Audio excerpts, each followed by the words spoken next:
आत्मसंयमाची ताकद. यः कश्चित कुशलः शूरः यः कश्चित शास्त्रवित्तमः न तं जयेत संयमिनं यः संयम समन्वितः.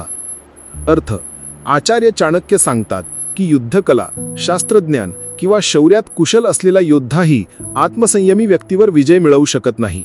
आत्मसंयम म्हणजे आपल्या मनावर, वासना व इच्छांवर नियंत्रण ठेवण्याची कला. ज्याने स्वतःच्या भावना, राग, लोभ यांच्यावर विजय मिळवला आहे त्याला बाहेरचा शत्रू हरवू शकत नाही, कारण त्याचा खरा शत्रू म्हणजे स्वतःचे दुर्बळ मन आणि त्यावर त्याने आधीच विजय मिळवलेला असतो.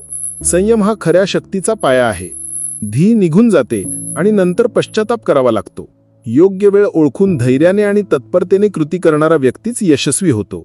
संधी म्हणजे सोन्याची खाण, तिचा योग्य उपयोग केला पाहिजे. हा व्हिडिओ आवडल्यास कृपया लाईक करा, शेअर करा.